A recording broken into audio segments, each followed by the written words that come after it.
Welcome, everybody, to another great segment here. We got a repeat guest, Mr. Pacman, founder of Blur, which it's been less than 24 hours, and we're recording on Tuesday, May 2nd, when they launched Blend.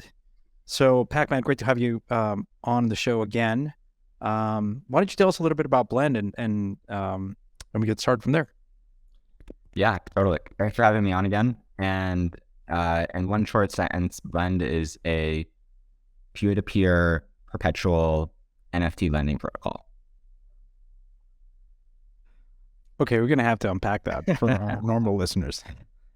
Yeah, totally. I think maybe talking about what Blend enables on Blur, because we integrated it into the Blur marketplace, is probably the most useful context. So basically, with this new lending protocol that we collaborated with, Dan Robinson and Transmissions 11 primarily at Paradigm with this new protocol, we launched two new products on Blur yesterday.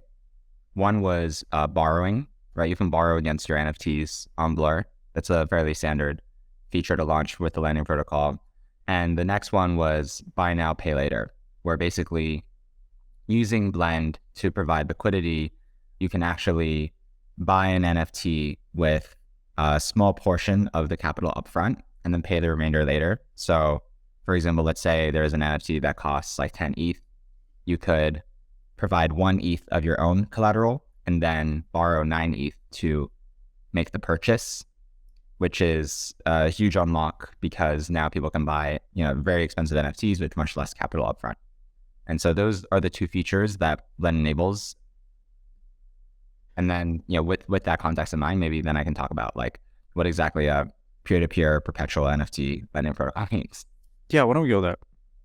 Awesome. Yeah. So, the first aspect is peer-to-peer. So that's pretty straightforward. In Blend, all loans are peer-to-peer. There's no, people who've come from DeFi are probably familiar with more peer-to-pool protocols like Aave or Compound, where people just dump assets into the pool, and then the pool itself handles the like loan offers per se, right? You can like borrow at like fixed LTVs, like 60% LTV or whatever against your ETH. Basically, the protocol in that case is handling the risk, or everyone accepts the same risk parameters is probably another way of thinking about it. Whereas in a peer-to-peer model, you basically have each lender define their own risk parameters. So maybe, let's say there's a 10 ETH collection. One lender wants to lend 5 ETH at one interest rate, like 50% LTV at a certain interest rate. Another lender can offer, 80% LTV, most likely at a higher interest rate because now they're taking on more risk. So that's what I mean by peer-to-peer. And when I say perpetual, so this is more similar to how people who are familiar with DeFi, like Compound and Aave, will be familiar with lending, which is, when you take a loan on Aave, that position is perpetual until you get liquidated. And in Blend, your position is perpetual until the position is liquidated or repaid as well. The twist is that normally this is only done in a peer-to-pool fashion. For peer-to-peer protocols, especially in NFTs, historically, the protocols would have a fixed duration. So it wasn't a perpetual loan. You couldn't just like wait, forever to pay back your loan. You would actually have to set like a duration, like, 14 days, 30 days, 1 day, etc. It was typically on average like 30 days. And you would have to basically pay back your loan at the 30-day mark or within that 30-day period. Or if you forgot, you would lose your NFT. So Blend is kind of a combination of both, has some of the peer-to-pool dynamics, but then it also has the peer-to-peer dynamics in that instead of the pool choosing the risk parameters, it allows lenders to choose the full range of risk parameters that they're comfortable with. So let's walk through an example. Say you have a CryptoPunk and the floor is, 80 ETH. So walk us through kind of the flow. If you have a punk and you want to, use Blend, how does it work? Yeah. So first, basically the lenders have to start making offers on punks. Since punks are, like that, like OG chip collection, it's probably one of the most, safest collections to lend against, at least like in terms of what the market would would consider. And so maybe what you'd see is a lender can make a 60 ETH offer. I think actually punks are, let me just check right now. I think punks, like the floor right now is probably something along the lines of like 60 ETH. So maybe it's 60 ETH, someone makes like a 50 ETH loan offer. And then if you own a punk, you can basically borrow 50 ETH against that punk. And now let's say it was like a 50 ETH loan offer at like a 20% APY. That means that once you start borrowing that 50 ETH, your interest will accrue at a rate of, 20% per year. So, after a year, if you held that position for a year, your total debt that you would owe would increase from 50 ETH to 60 ETH. And in this case, you need to obviously have someone else on the other side willing to supply. Yeah. So if you could talk a little bit about that dynamic as well. Yeah, totally. So the interesting thing about, NFT finance is prior to Blur, and since launching Blend, Blur became the largest NFT lending protocol by volume, and also by user share within 24 hours. But basically prior to Blend launch, the typical APY that you could earn in the NFT finance space was around like 20 to 30%, and that's on ETH, which is much higher than the yield that you normally get in DeFi, right? I think the median yield for like liquid staking or like DeFi protocols is typically around like 4 to 6% APY, unless you do some like leverage thing. Yep. So the yield is much higher. And this is, kind of more so it is not necessarily inherently due to like the NFT as an asset, but it's probably more so due to the space, who the borrowers are, the risk tolerances of the borrowers, and also the lack of market efficiency in the space. But basically, the natural yield for lenders is already quite high. And so lenders would provide these loans because they can, based on their risk tolerances, they can earn a nice yield on their ETH that's much higher than they can get in traditional DeFi. Yeah, and by that, like, let's unpack that a little, right? In the case of if you're borrowing some ETH, it basically, in the event of a liquidation or automatic refinancing, which my understanding is can be triggered by either the lender or the borrower, then you need to believe that there's ample liquidity in there to either liquidate the NFT that you get that you basically get if the borrower defaults, right? The lender's going to have to, take possession of that NFT and probably want to liquidate that to get back his ETH, right? We've seen, and correct me here if I'm wrong, but we've seen obviously the floor of these NFTs, even the larger collections that we're seeing here in Blur. You're talking about punks, miladies, Azukis, maybe apes down the road. These are fairly liquid markets, but still the floor has been fairly volatile. Some people out there say, hey, listen, there's sort of this the financialization of NFTs has created sort of these wild swings in the floor prices of these NFTs, even though you've seen an increase in liquidity. So maybe walk us through kind of this example where there is a refinancing, there's a default what happens there? Yeah, absolutely. I think, and another thing to note about Blend is, in addition to being peer-to-peer perpetual protocol, an unspoken aspect of it is that it's actually Oracle-less. So most DeFi lending protocols rely on an Oracle, and almost every exploit that happens for a DeFi lending protocol is typically some sort of like Oracle exploit. Someone pumps up the price of some illiquid asset, and then they use that to basically like drain the liquidity pool of the lending protocol. The interesting thing about Blend is that, due to the peer-to-peer nature, it doesn't rely on oracles at all. And instead, the lenders themselves can trigger a liquidation. Basically, it's not actually like a liquidation. It's actually more of like a refinancing auction. Yeah. The lenders themselves can trigger a refinancing auction at any time. And you might think, oh, like at any time, isn't that like really risky for the borrower? But in practice, what this means is that the auction, since it takes 30 hours, so the entire duration of the auction is 30 hours, what that auction does is it basically attempts to find another lender at a market interest rate when the current lender doesn't want to hold on to the loan anymore, right? So this is, they basically have this like loan position, they're earning some sort of yield on it, and they want their liquidity back.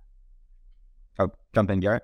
Yeah, I was just gonna say, compared to like peer-to-pool, on a peer-to-peer, one of the big things is I would think it slightly fractures liquidity in a sense, because it's not just a pool with standard LTV, standard rates. You're gonna have these different nuanced offers. So I'm curious, one, just who are these lenders and how do you incentivize that market? Because when you're talking about this liquidation and auction, I would think the risk to the borrower is that no other lender steps in during that auction. So you need to be, basically, you're not manipulating an oracle here, but you need to make sure that it's not like manipulation going on with the lenders that could step in. Great question. So a key assumption of the protocol is that there's a liquid enough lending market here that when an auction happens, that the auction can find another lender at the market rate, right? So for example, even with punks, even with all the volatility, right? And this is through like Luna collapsing, FTX crashing, like all of our liquidity providers, like exiting the system,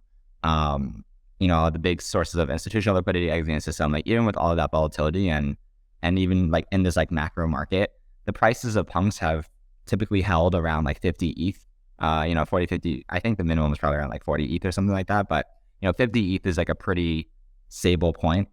And so let's say I take a 50% LTV loan, right? If I take a loan for 25 ETH, if I was a lender and there was no other lender, so just consider like the most extreme example, because I think that's probably the most useful to understand the system. If I was the only lender and then I trigger an auction and then no one refinances it in the 30-hour period, so then at the end of the refinancing, if no other lender steps in and the borrower doesn't repay, then the loan defaults and the lender keeps the NFT. If I as a lender get that NFT for 25 ETH, I just got a steal, because I can go and sell that. You can go and sell that into a blur bid right now for over 50 ETH. So, you just made 25 ETH for free after a 30-hour delay. So in that sort of market environment, if the market is inefficient, then yeah, lenders can make like a profit like that. But we know that ETH will chase yield, right? Liquidity will chase yield. And if that dynamic is happening, then it shouldn't happen for very long, because anyone with 25 ETH will see, oh, wow, like this person's about to make 100% APY on their 25 ETH loan. I would rather step in and make a lower, maybe I can make 50% APY, a 50% return. But I'd rather step in and make that return than just like let someone make free money like that. So, well, in that case, the APY is way greater than 100, right? Because that just happened in like almost instantaneously. You're right. It's actually way greater. So there is this range in this Dutch auction from 0 to 1,000 APY. Walk us through kind of the intuition around that level and setting those parameters. Yeah. So the auction, when it goes into the refinancing auction, basically it'll go, okay, this is a loan for 25 ETH. Does anyone want to take it? It starts at a 0% interest rate, and then at the end of the 30 hours, it reaches 1,000% interest rate. And so basically this means that, at the beginning, maybe no one's willing to lend at 0% APY. That would make sense. But by the end of it, right, if you're able to earn, 1,000% APY on your ETH, that's like a pretty good deal, especially on punks where, the floor is held pretty much around 50 ETH, even through like pretty crazy financial collapses, and you're risking 25 ETH LTV. So like those are pretty good risk parameters. So basically it attempts to find the market rate for the loan. And it basically goes to the market and tries to find someone to step in at the market rate. It's kind of similar to how a lot of like liquidation auctions will work, like, maybe in like MakerDAO or, in Compound. I think in Aave, I think it works on something similarly, where it's like when the liquidation actually occurs, an auction is initiated to try to find another lender to step in. And they should step in as long as there's money to be made. Yeah. In this example, on the borrower side, they could, say that they, borrowed, I don't know, 25 ETH or so. They need to either in an extreme scenario, the choices that they have is to, repay or lose this NFT. Right. They could, the, the basically what I'm trying to assess is the NFT is held in, in as collateral. I mean, you're basically holding this in a smart contract, right? What I'm trying to say is you can have like a flash loan of sorts so that the borrower can borrow some liquidate that NFT, do some weird kind of yeah, great. So in terms of for the borrower and also, I think it probably is useful to just stay on the lending topic for a bit because I'm trying to build up the intuition for the protocol from the ground up. Basically what we just discussed is, okay, if the market is efficient, then another lender should come in. The only reason why another lender wouldn't come in is if the market isn't efficient. So it's like, okay, like how do you make this an efficient market? One of the nice things is that Blur, as the largest marketplace by volume on Ethereum, has a lot of attention. So anything that we release is going to get attention on it. The other nice thing is that in addition to just like the natural yield that you get and like the natural market forces, Blur, to a certain extent, subsidizes that attention with the lending points. So with the integration of Blend into the Blur marketplace, we also redirected the listing points, which, for those unfamiliar, the point system that we have, it's towards basically credit towards season 2, which is our second airdrop, where 300 million plus Blur will be distributed in season 2. So basically, we are utilizing the lending incentives to effectively ensure that we have an efficient market. Yeah, I think one interesting thing about that right now is like when you look at the Dune dashboard, it looks like there's some loans at 0% interest, and I would assume that's more of a short-term thing. That's part of these incentives. And like with that though, I think the average APY on these different NFT sets are around 100%. I'm just curious, like, where do you think those APYs will end up, and like why is it so high at the moment? Yeah, definitely. So I still need to dig into some of the data. I think some of the Dune dashboards are still being worked on, so need to confirm like the accuracy of it. The high level metrics in terms of like the total loan volume. So in the past 24 hours, around 9,000 ETH worth of loan volume has been done, which I think is like 15x the previously largest like NFT lending protocol. But in terms of like that APYs, I need to double check that. In terms of, where does the 0% APY come from? Of course, that only works because the lower interest rates are being subsidized by Blur incentives. And I think a good intuition for this is if you actually study the Web 2 buy now, pay later market, so like Afterpay or like Klarna, actually, a lot of times in your purchases, you can actually make a purchase with 0% APY. So if you like buy like an iPhone and you're like, okay, I want to go on a payment plan, over 24 months, they actually will let you do that payment plan with a 0% interest rate. The reason why that's possible is because the buy now, pay later functionality is so useful for the merchant that the merchants will actually subsidize that 0% interest rate. So in Web 2, you actually already have this 0% interest phenomenon. It's subsidized by the merchant. In this case, in Web 3, when we integrated buy now, pay later into Blur, you can kind of think of it as the Blur protocol incentives are subsidizing that 0% interest rate phenomenon, just like it happens in Web 2, where the merchant is subsidizing it. Yeah, I think that's really cool. I was actually listening to Acquired yesterday on Peloton. It was talking, I think it's Klarna that did buy now, pay later for Peloton. And when they went public, it showed that 25% of their revenue was from Peloton on the buy now, pay later. So it was absolutely huge for them just because the LTV for the Peloton customers is so high. Yeah, no, that's really interesting about the 0% interest rates right now. I'm curious just to like, who do you think are the main borrowers here? And I know it's a perpetual loan, but at least how I think about it at a high level, it's like you really have 30 hours where it's fixed because that's what the rate's going to be before it could go into auction. So do you think this tends to be, at least right now, like more of a for flippers that might, buy an NFT and flip it within 24 hours? And where do you think that will change from where it is today on who those borrowers are?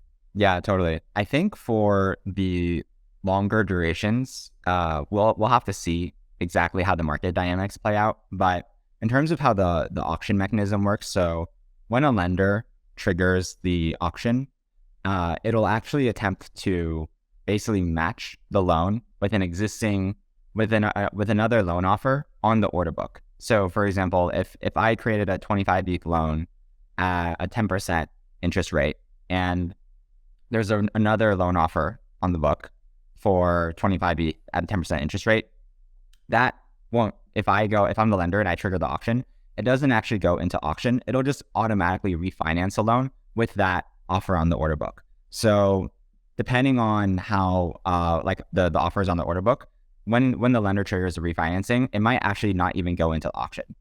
The only reason why it would go into auction is that if there are no loan offers at the same LTV or at least that LTV and at that interest rate, the reason why there wouldn't be another loan offer at that interest rate is maybe the market conditions changed, right? So like maybe, I create a loan offer at 25 ETH when the floor was 55 ETH, but now the floor actually like fell in like 30 hours, since the loan was open, maybe it fell to like 50 ETH. And so now the 25 ETH loan is no longer the same risk parameters. So the market interest rate should probably change. This is a very similar dynamic to if you take a borrower position on an exchange, your interest rate on that position actually changes hourly. So it's actually even more aggressive than what Blend enables. But on an exchange, when you have a borrower position, the interest rate changes hourly, and then you can get liquidated instantly. This enables the exchange to offer much more aggressive loan parameters than you otherwise would be able to, because they can liquidate you instantly. On Blend, the interest rate updates basically at most every 24 30 hours. So it still has this like dynamic interest rate model, and liquidation period takes like 30 hours. So it kind of has like similar dynamics to how borrower positions and liquidations happen on exchanges. It's just a little bit more drawn out because of the fact that these assets are NFTs, they're not fungible tokens, and it's a much less liquid market compared to the fungible token market. And so we can't really code the same parameters as exchanges where they do an hourly updated interest rate and instant liquidations. This reminds me a little bit of Uni V3 in the sense that you're as a liquidity provider, you're able to kind of determine the range by which you're comfortable at supplying said liquidity. It sounds great. However, I think what we've realized is there's only a small subset of people that are sophisticated enough to actually manage these positions, right? And so I want to get into V3 because I think it's relevant. You mentioned the Paradigm team that was instrumental kind of in architecting Blend. So we'd love to perhaps just start with the story and then transition into, your thoughts around, how sophisticated the market is to actually deal with, NFTs, as opposed to just regular tokens from V3. Yeah, V3. I think that's a really great point. And actually, as we're talking, I was thinking the same thing, right? Because the dynamic that we saw with Uniswap, going from Uniswap V2 to V3 is V2 was that pool model. Everyone takes the same risk parameters, right? They just dump their assets into a pool, and then that works to an extent. But V3 was a huge unlock because it allowed, even though it's like a semi-pooled model, it's like somewhat peer-to-peer, it's also kind of peer-to-pool, basically allows the liquidity providers to have the full range of risk parameters. And that makes it more complicated, but then it also allows much more expressivity from a protocol perspective. And then, of course, Uniswap V3 became the dominant model for provisioning liquidity for fungible tokens. And I think the reason for why that is if you study every financialized market in history, the progression is it always starts with, it'll start out simple and relatively less sophisticated, right? Maybe it's more retail driven. Maybe it's just like whales that, are more passive. And over time, as the space grows, the liquidity becomes more experienced and professionalized. As the space grows and scales, you end up getting, institutional liquidity providers, and you no longer have these like individuals provisioning liquidity. So like on Uniswap V3, the majority of the volume and liquidity is actually provisioned by market makers like Wintermute, et cetera. I think Wintermute does like 30% of Uniswap V3's volume or something crazy like that. And then, like the next 5 market makers probably do the remaining 80%. So basically every financial market over time professionalizes. the same thing is kind of at play here, where, when we were thinking through the space and you're asking about the story, we basically started working with Dan Robinson, who is, kind of like really like the key inventor of Uniswap V3. And we were thinking through how to design a protocol that would work for NFTs. And, I think you can see a lot of the similar ideas at play in Blend, where instead of a pool model where, everyone takes those same risk parameters, when you're taking a loan against a peer-to-pool or trading against a peer-to-pool model, you're not actually trading against a protocol per se. The protocol really just forces everyone into the same risk parameters, right? So you're trading against a set of liquidity providers, and the peer-to-pool model basically is just saying, okay, everyone's going to be on the same terms. Whereas in a peer-to-peer model, you're trading against a set of liquidity providers, but those liquidity providers are expressing a much broader range of, risk profiles and preferences. So that's the same thing that's happening in Blend, and you can see a lot of the analogs there. If you're a Wintermute or a sophisticated liquidity provider, you're obviously going to pay attention to Blend, right? You're going to be, if you have ETH that you want to supply, you say, well, I can capture a higher APY. And if you get comfortable with the mechanism and, ample liquidity and whatnot, and, the risk parameters, what do you see in terms of the next 6-12 months in terms of professional market makers coming in here? What does that do to the whole NFT market? And I know it's a broad question, but I'm curious, as to what you think this protocol, the impact of this protocol will have on the NFT market and also potentially DeFi. Absolutely. So I think, ultimately the thesis of Blur and the goal has always been, just as we've studied and seen in the token market, where as the exchanges created more advanced infrastructure that enabled, deeper, more institutional liquidity, it actually enabled even more growth for the consumers, right? Whether that's traders, funds, or, individual retail, the institutional grade liquidity and the full expressiveness that is unlocked through these economic primitives enables more growth on the demand side. And we are building Blur to basically bring the same thing to NFTs. We have to do it in an NFT native way because, NFTs as assets are fundamentally different than tokens. They are non-fungible. So there's both fungible and non-fungible aspects of NFTs, but they are a different asset class. But basically we're trying to build primitives from the ground up to enable a similar level of growth. And, over the next 6 months, what I would expect is, at the end of the day, yield is yield. And if you can provide yield on Blend, and provide ETH on Blend and earn a higher yield than you can through other mechanisms, then that's a arbitrage, right? Someone's going to go and do that. So we would expect over time more and more liquidity to come in to Blend, because on the demand side, there is a lot of demand. So the users of the protocol, these are typically, NFT traders. We've also seen, it's actually been really amazing seeing just kind of some of the reception to Blend. In the past 24 hours, we've seen people, tweeting about joining the garden. That's for a Azuki's, for example. It's like when you get in Azuki, you join the garden. They're like, oh, just join the garden, to be. So there's people who want to, hold on to an NFT or, even almost rent the NFT for a period of time, right? Or they want to buy the NFT and they can't pay it all up front now. So they'll buy, they'll pay a portion up front and pay it down over time, similar to how people might use Klarna to buy a Peloton and pay it down over time.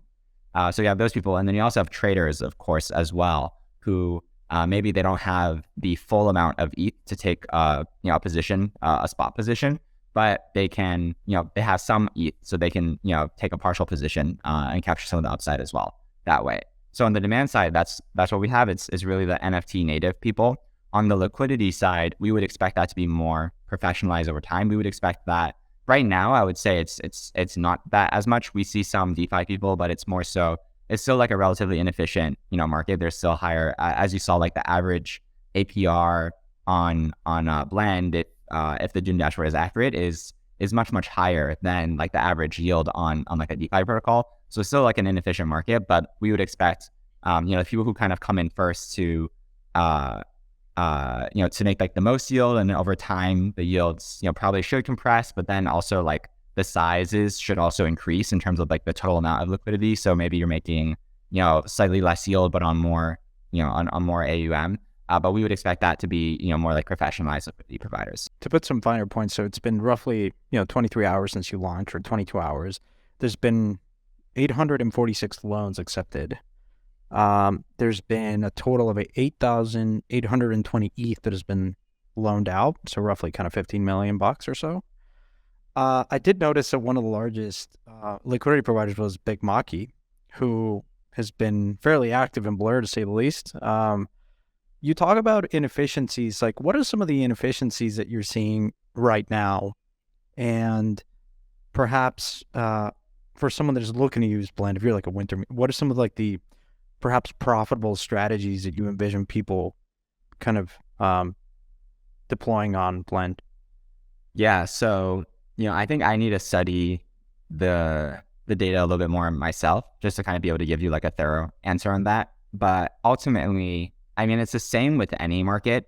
The liquidity providers who will do the best are going to be the ones who take the time to understand the market, and by understanding the market, create loan offers with the proper risk parameters, with the proper LTVs that actually allow them to maximize their yield, right? So it's like, if maybe you're someone in DeFi that like wasn't looking at NFTs at all, and then you looked at like punks, for example, you might be like, oh, it's like an NFT, it's volatile, it's a liquid. I don't want to create any loan offers more than 30% LTV, because I think that this could crash at any time. Versus if you're someone who's been in the space for a while, like for example, there's one account that's like Punks OTC, and they're like literally like the only market maker for punks, and they've been doing it like for like the past like year, maybe more. They really understand the market, and they're probably going to be like, okay, I kind of have a sense of what the right market price for punks should be, so I don't want to do a 30% LTV loan. Actually, I'm willing to do 60, 70, 80, maybe even 90% LTV loan, depending on the interest rate, because I have confidence that my pricing is accurate. And so I think right now, the inefficiency is more so, I don't think there's a lot of providers who, deeply understand the market and also have liquidity and can create these loan offers. Over time, that'll likely change. Although I would say the NFT market has remained inefficient for a much longer period than I would have expected. So we'll see how quickly that changes. But basically, that's what I would expect over time, is the people who really understand the market, they'll be able to make the best yield.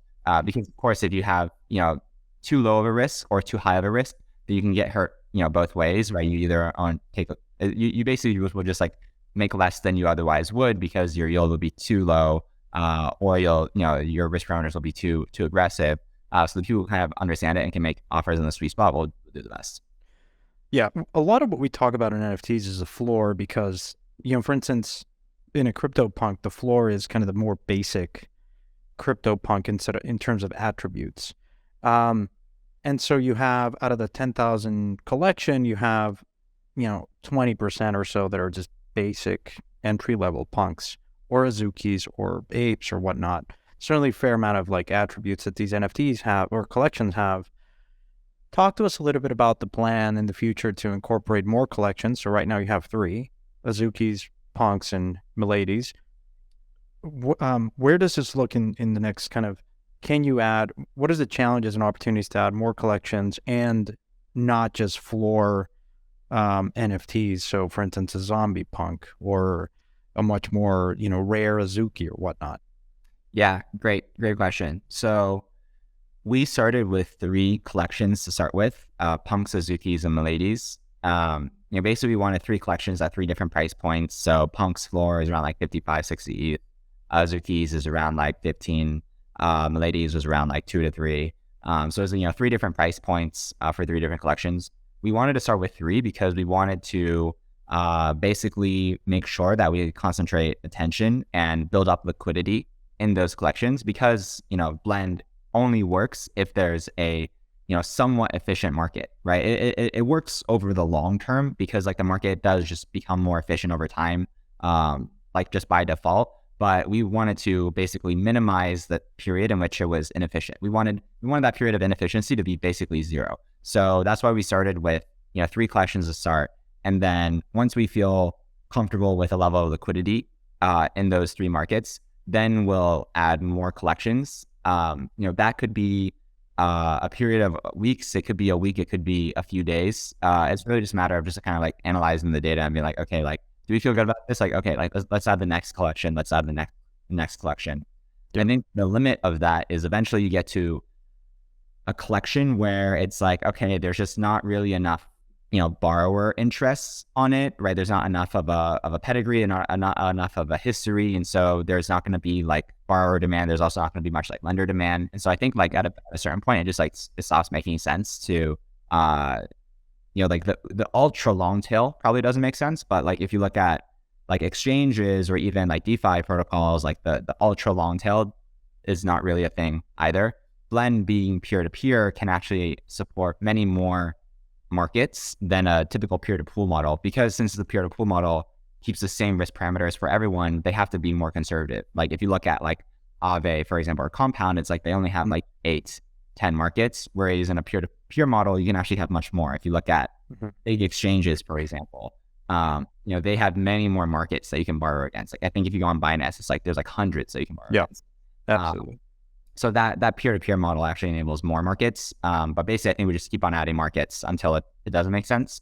And then in terms of, liquidity for like the trades, like the rare, zombie punks, et cetera, that's absolutely something that we are going to explore afterwards. In general, right now, a lot of Blur's like product and protocol has been built around the floors, because that's where the most activity and liquidity is. But the thing that really excites us about NFTs is that, since they are non-fungible, you also have these traits. And there's also like not even individual traits, but there's also grails as well, where it's just like one of one. And it's like, how do we, enable more liquidity for that? That's something that we'll focus on afterwards.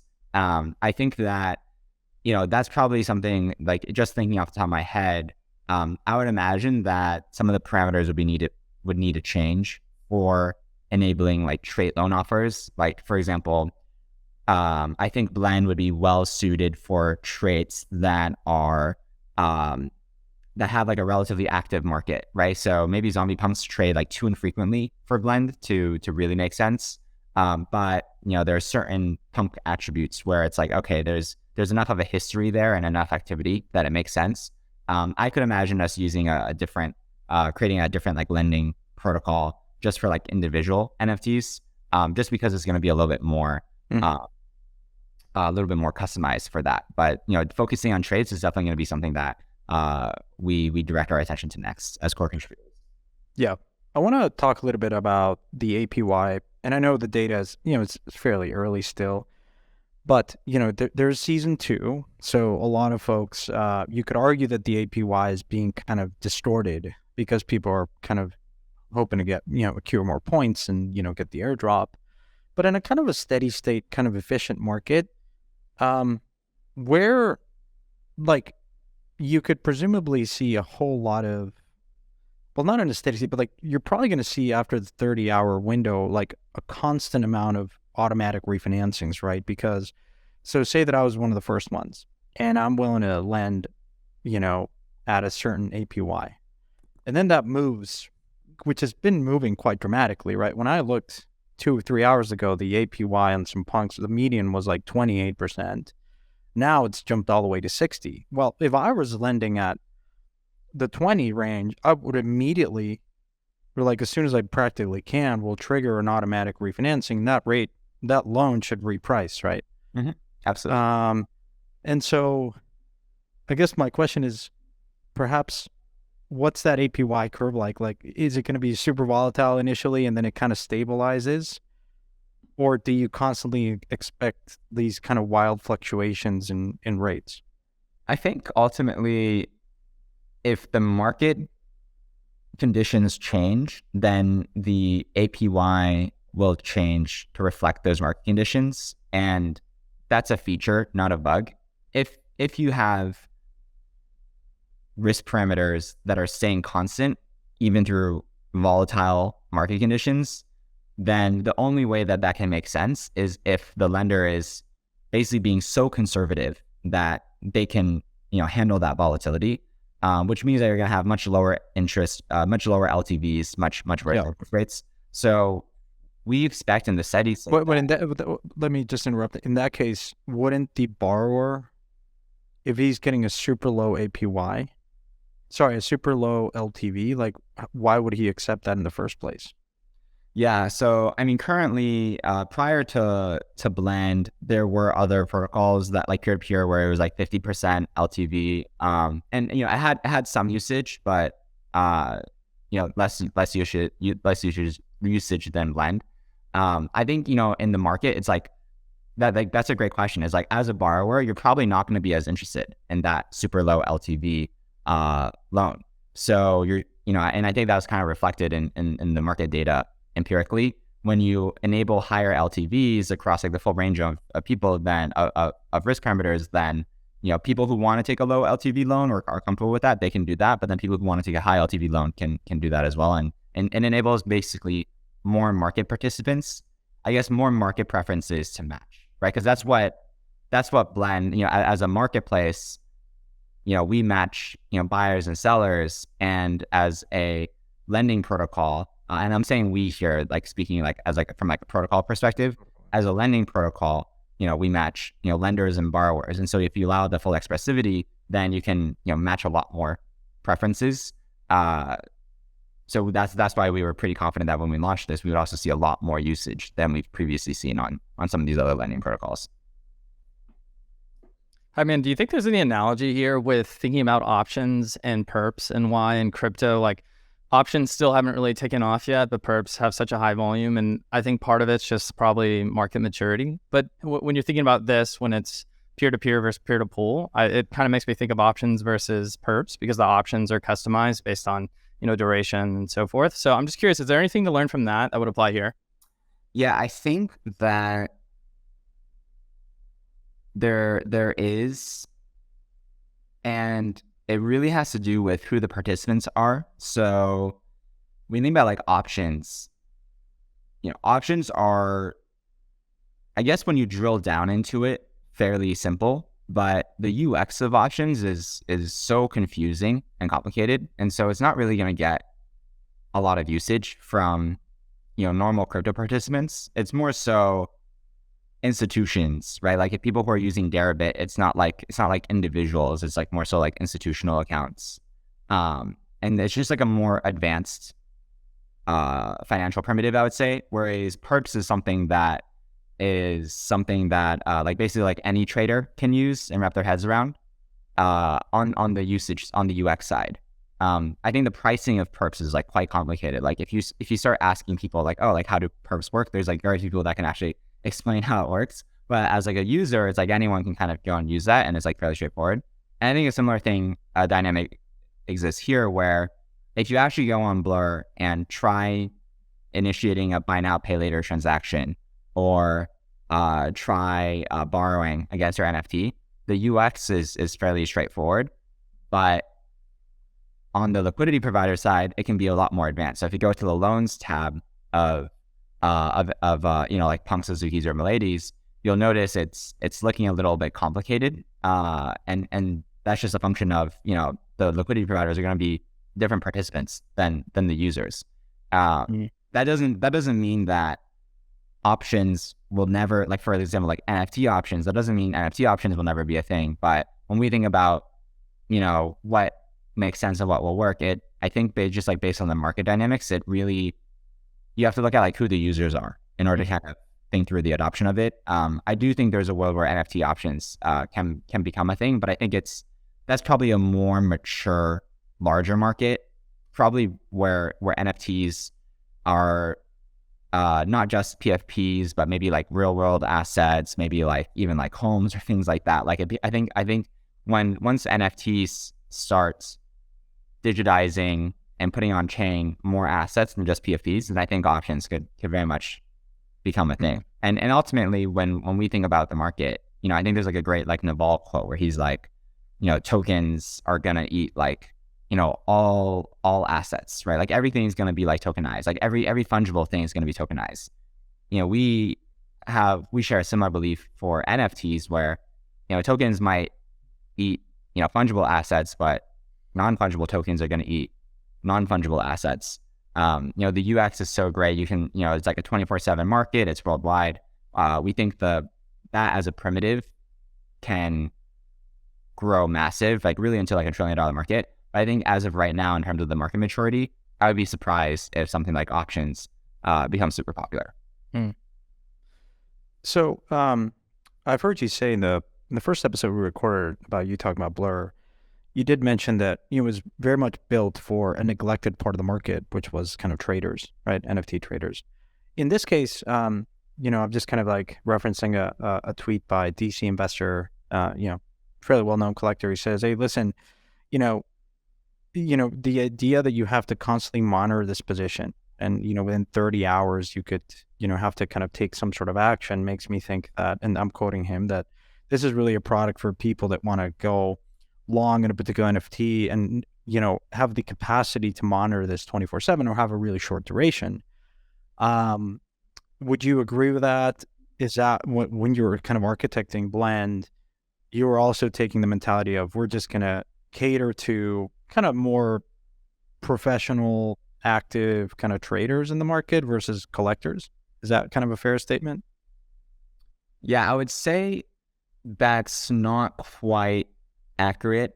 I think right now, when we look at who's using it, Blend is such a new protocol that it's only people who are going to be more risk on and experimental that are using it.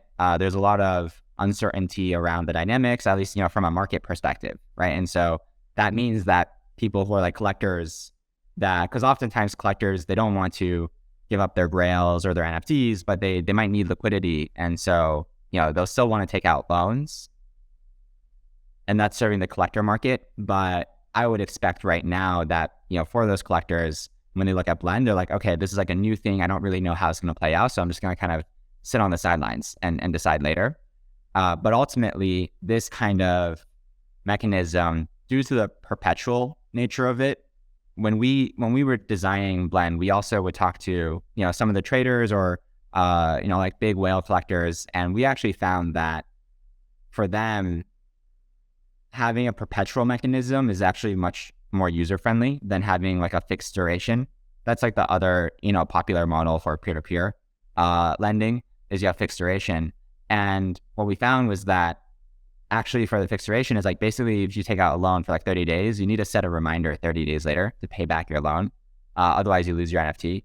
And we saw instances where literally like the collectors might have had enough ETH and could have repaid a loan and actually wanted to repay the loan, like specific instances of this where they wanted to, but they forgot and they like didn't get the notification in time or something like that. And then they like lost their NFT as a result. And so that's like a very unfriendly UX for borrowers.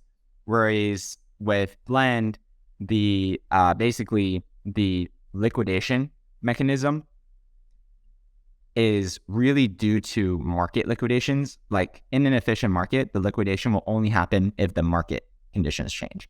It doesn't happen when the lender just randomly liquidates and, it's like 3 a.m. at night and you didn't, get the notification and then you get liquidated.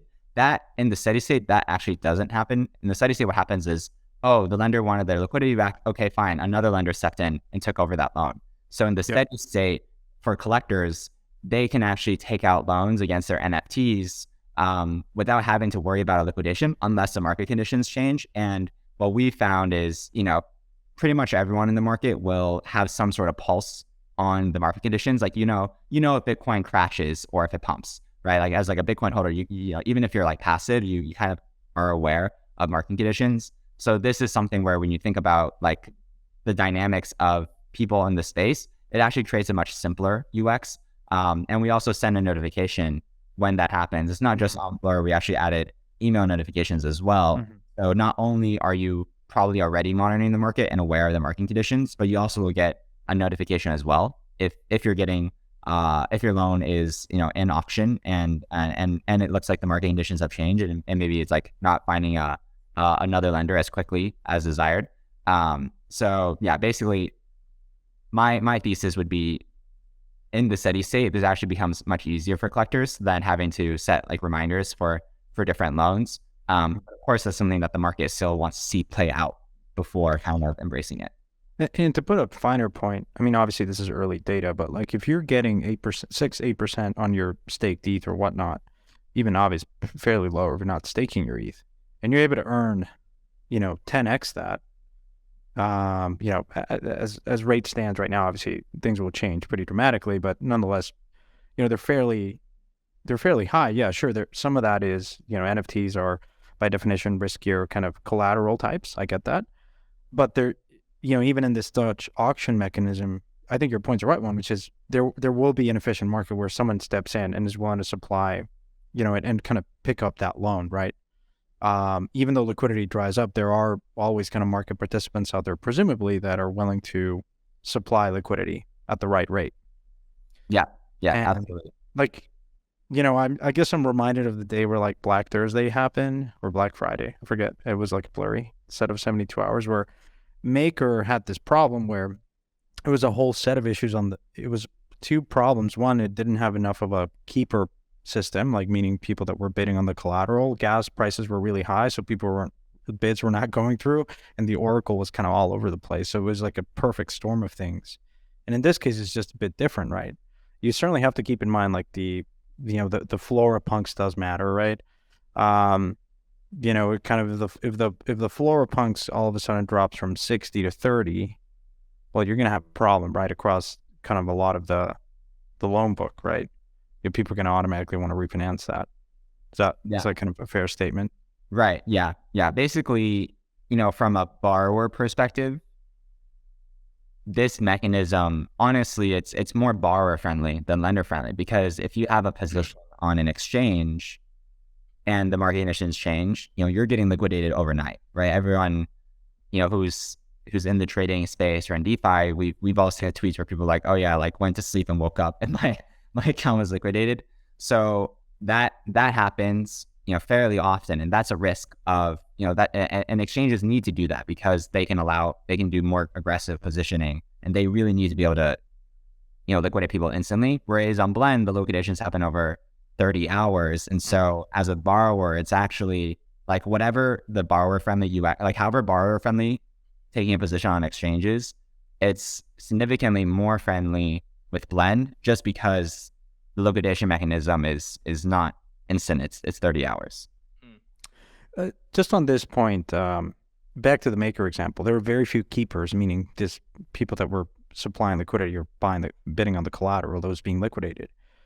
In this case, you talk about like sophisticated people like Punks OTC, who knows the punk market extremely well. What, like in the stress scenario where in this 30-hour window, could there be a situation where there's very few lenders out there that are paying attention to this stuff, that they coordinate and are willing to kind of push the APY up to that limit? Right? Because the incentive, if there are like three people, and you all know that's always the same three people showing up when these Dutch auctions happen, when the incentive is to wait till 29th hour and then start kind of bidding, right?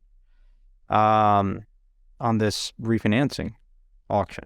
Santi, on that too, I just want to add that I've also heard some concerns, like if you're taking a 90% LTV loan, and then it's 30 hours are up and it goes into an auction, like especially if those lenders maybe control some of the floor price to some extent. I think this is really just a problem of the market being mature or not, like at the beginning. But if you could take out a 90% LTV loan, like who's going to take that bid in the auction, just because it's such a risky loan against like an inherently, illiquid asset class?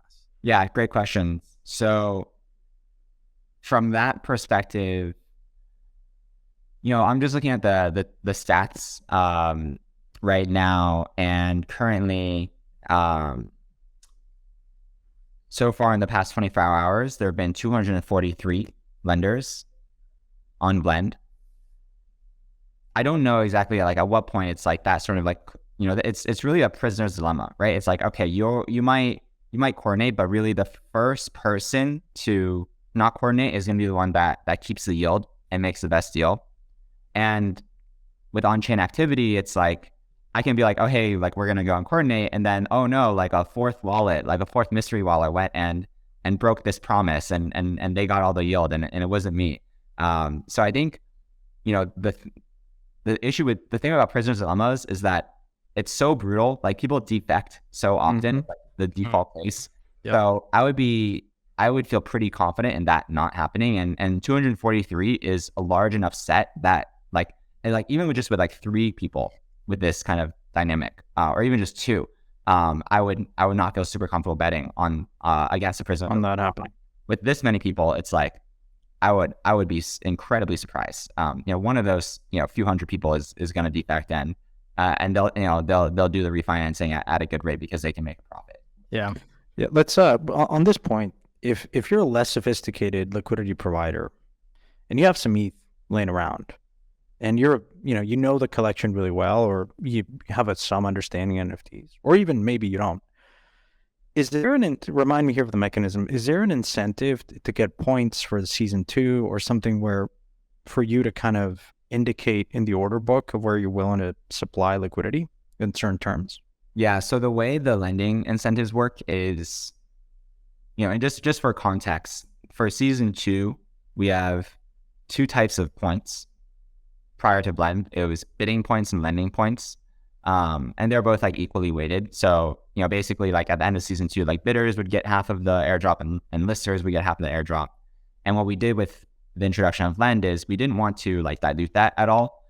So what we did was for the collections with Lend enabled, we disabled the listing points and redirected them to lending points. So like if a collection we're going to get, let's say in a month, 100 points, 50 bidding and 50 listing, with Blend, instead of getting the 50, it gets 0 listing points and then 50 lending points. So the total sum is still 100. It's just, the allocations have shifted.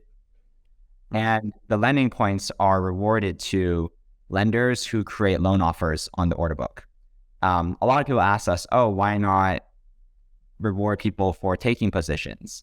But the issue is taking a position is the same as incentivizing volume.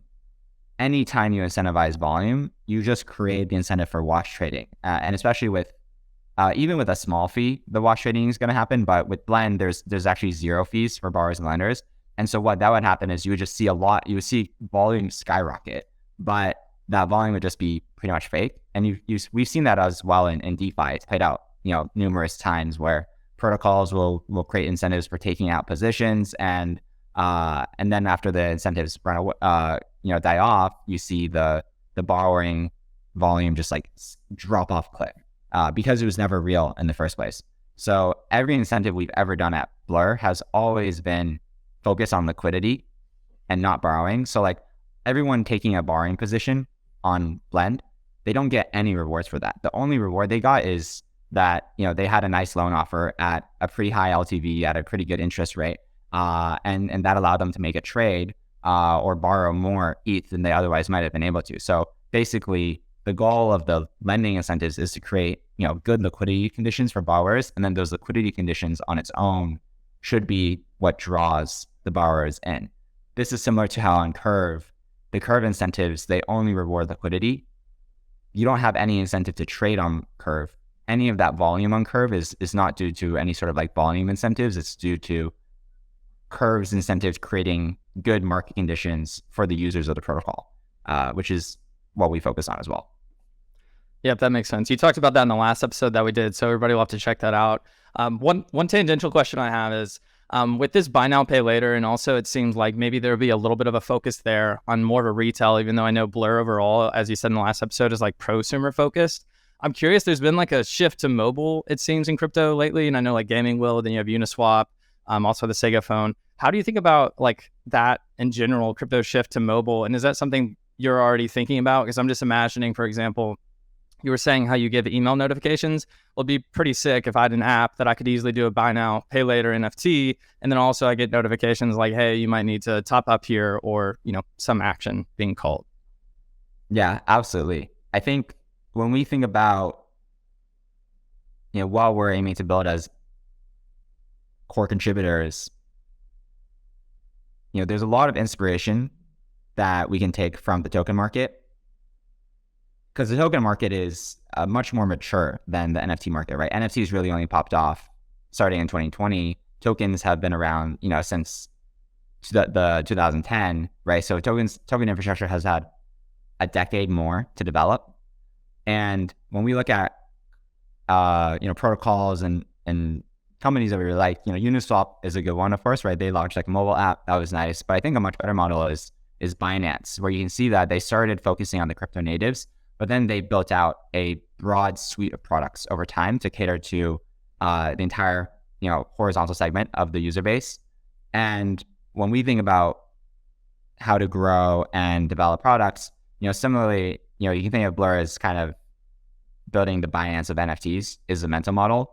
Now, of course, it takes time to build that out. And so what you've seen, if you look at us like empirically, what we've done, we focus on the prosumer market first, because that is a market that we still believe is like the most underserved. But ultimately, when we think about, collectors and even retail, right? Like the next wave for the next bull market, right now we're still in a bear market, but in a bull market, we want to have solutions for the entire suite of users. But it's going to take time to get there, of course. I know we're coming up in the hour here, and I'm curious, it just feels like yesterday that you launched Blur, and now you've launched Blend. What's next on the roadmap? I mean, there's a lot of hype around real world assets. I mean, as a reminder, NFTs, it's not just art. I think art is just the segue, the beginning of what else is kind of possible, right? But I'm curious, what are you thinking about next? Yeah, I think, one thing we've always done is we've kind of pretty much never shared what we do, what we have planned. We kind of not even with investors. To be fair, I had no idea that you were going to launch this, and you pinged me, hey, can we record a podcast? We're launching something, and I was like, okay, I don't know. I have no idea what this is. Yeah, it's funny. There's one investor that was like DMing me like a few weeks ago and was like, oh, like I hear on the grapevine you're launching like NFT perps, and it's just like I just like ignored it. So yeah, even with investors, we don't share anything typically. We like to just release the thing that we're working on, and we've been really grateful that that everyone like Santi has been supportive even with that lack of information. But yeah, we typically don't like to project and then just ship. But I think for the near term for us, there's still a lot of low-hanging fruit that we need to work on. So, even just like for Blend right now, like a lot of the activity, it's not integrated with the activity feed. So it's hard to monitor. As like a lender, you don't really have good stats. As like a borrower, you don't have good stats. So of course there's functionality to be built around that. And, so not just on the protocol side, but on the application layer. And then, still for the Blur marketplace itself, like there's, basic low hanging fruit things. Like we still need to support trait bids. We still need to support individual bids. We still need to, have more collector friendly UIs. And we also need to optimize the gas. We were very fortunate to be able to work with Transmissions 11, who is on the research team at Paradigm. He's like this, like basically like gas optimizing. Like he's like a gas expert. He's like a gas expert also in high school. It's really hilarious. But he's like the best, like he's like one of the best Solidity developers in the world. And he really helped a lot with optimizing gas for Blend. He's also a top contributor to Seaport as well, which is, OpenSea's very gas optimized marketplace. And so for Blur, one of the most common complaints that we see is, that the gas is pricier than other marketplaces. Now for any collection that's like priced at more than like 0.5 ETH, it becomes mostly irrelevant for most people buying and selling, just because like the gas is such a small portion of the total cost. But then for like cheaper collections, it becomes much more significant. So there's just like low hanging fruit like that, and that's something that it's funny because when we see commentary in the market, a lot of the commentary is around where Blur is today, but we've been building for 471 days. The competitors that we are now like larger than from a volume perspective, but that we had to compete against, they've been around for literally like 5 years, right? So there's just like a lot of infrastructure to build, both on the protocol side and on the infrastructure side. So ultimately, we want to make sure that we can go and we launch Blend. We want to make sure that we're not ignoring the core user experience as well. And so just focusing on the low hanging fruit, in addition to some of the the bigger like splashier things that we're really excited to release. we really want to make sure that we focus on the basics too.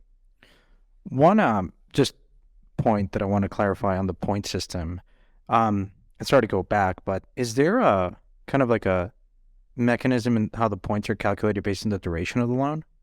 Yeah, so basically it's very similar to, you know how on Curve it's like you get the rewards based on the duration is over time, right? And then they take like the integral and they do it. And on Blend it's similar. It's you basically get rewarded points based on your loan sitting on the book over time, because it's the risk that you're taking. It's the risk of the liquidity that you're providing over a period of time. So you should get more rewards if you keep it on there for longer.